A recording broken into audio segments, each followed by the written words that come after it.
2014 നരേന്ദ്രമോദി അധികാരത്തിൽ വന്നതോടെ ഇന്ത്യൻ മാധ്യമങ്ങൾക്ക് അപ്രഖ്യാപിത അടിയന്തരാവസ്ഥ പ്രഖ്യാപിച്ചിരുന്നു. അധികാരത്തിലേറി 12 വർഷം പിന്നിടുമ്പോഴും ഒരു വാർത്താ സമ്മേളനം പോലും നടത്താത്ത ഏക പ്രധാനമന്ത്രി എന്ന സവിശേഷ സ്ഥാനവും ഇനി മോദിക്ക് സ്വന്തം. തനിക്ക് അനുകൂലമായി നിൽക്കുന്ന മാധ്യമ പ്രവർത്തകർക്ക് മാത്രം അഭിമുഖങ്ങൾ നൽകും, ഒപ്പം നിൽക്കാത്തവരെ അതിരൂക്ഷമായി കൈകാര്യം ചെയ്യും. ഇപ്പോൾ ഇതാ മാധ്യമങ്ങൾക്ക് പിന്നാലെ പ്രധാനമന്ത്രി മോദിയെ വിമർശിക്കുന്ന സമൂഹ മാധ്യമങ്ങൾക്കും കൂടുതൽ വിലക്ക് ഏർപ്പെടുത്തുകയാണ് കേന്ദ്ര സർക്കാർ. പശ്ചിമേഷ്യൻ വിഷയങ്ങളിലെ ഇന്ത്യയുടെ നിലപാടുകളെയും കേന്ദ്ര സർക്കാരിന്റെ നയങ്ങളെയും വിമർശിക്കുന്ന നിരവധി എക്സ് അക്കൗണ്ടുകൾക്ക് ഇന്ത്യയിൽ പൂട്ടുവീണു. ആക്ഷേപഹാസ്യ പോസ്റ്റുകളിലൂടെ ശ്രദ്ധേയമായ പാരഡി അക്കൗണ്ടുകൾ ഉൾപ്പെടെയുള്ളവയാണ് തടഞ്ഞത്.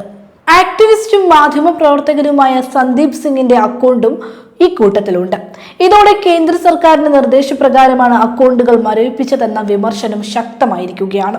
മോദിയുടെ ഇസ്രായേൽ സന്ദർശനത്തിന് പിന്നാലെ ഇറാനെതിരെ നടന്ന ആക്രമണം, ഇന്ത്യക്ക് തൊട്ടടുത്ത് ഇറാൻ യുദ്ധക്കപ്പൽ അമേരിക്ക മുക്കിയത് എന്നിവയിൽ മോദി തുടരുന്ന മൗനത്തെ വിമർശിച്ച അക്കൗണ്ടുകളാണ് മരവിപ്പിച്ചത്. 2024 മാർച്ച് മുതൽ 2025 ജൂൺ വരെ എക്സിൽ നിന്ന് 1400 പോസ്റ്റുകളും അക്കൗണ്ടുകളുമാണ് കേന്ദ്ര നിർദ്ദേശപ്രകാരം നീക്കിയത്.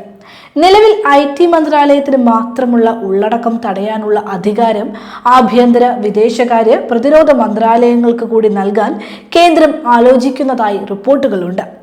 IT നിയമത്തിലെ സെക്ഷൻ 69A പ്രകാരം വിപുലമായ അധികാരങ്ങൾ മന്ത്രാലയങ്ങൾക്ക് നൽകുന്നതിലൂടെ സമൂഹ മാധ്യമങ്ങളിലെ വിമർശനങ്ങൾ പൂർണ്ണമായും നിയന്ത്രിക്കാനാണ് കേന്ദ്ര സർക്കാരിന്റെ നീക്കം. സമൂഹ മാധ്യമങ്ങൾ അടക്കമുള്ള ഇന്റർനെറ്റ് പ്ലാറ്റ്ഫോമുകളിൽ നിയമവിരുദ്ധ ഉള്ളടക്കം വിലക്കി കോടതിയിൽ നിന്നോ സർക്കാരിൽ നിന്നോ ഉത്തരവ് ലഭിച്ചാൽ കമ്പനികൾ തുടർ നടപടി എടുക്കേണ്ട സമയം 36 മണിക്കൂറിൽ നിന്ന് 3 മണിക്കൂറായി വെട്ടിക്കുറച്ച് കേന്ദ്ര സർക്കാരിന്റെ ചട്ട ഭേദഗതിയും നിലവിൽ വന്നിട്ടുണ്ട്. അതിനകം നടപടി എടുത്തില്ലെങ്കിൽ സമൂഹ മാധ്യമ പ്ലാറ്റ്ഫോം പ്രതിയാകും. ഒരാളുടെ സമൂഹ മാധ്യമ പോസ്റ്റിന്റെ പേരിൽ ആ പ്ലാറ്റ്ഫോമിന്റെ ഉദ്യോഗസ്ഥരും കോടതി കയറേണ്ടി വരുന്ന അവസ്ഥയിലേക്കാണ് രാജ്യം മാറുന്നത്.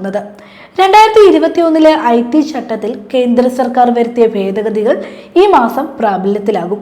ഇതോടെ സമൂഹ മാധ്യമ നിയന്ത്രണമുള്ള അപൂർവം രാജ്യങ്ങളുടെ പട്ടികയിൽ ഇന്ത്യയും ഉൾപ്പെടും.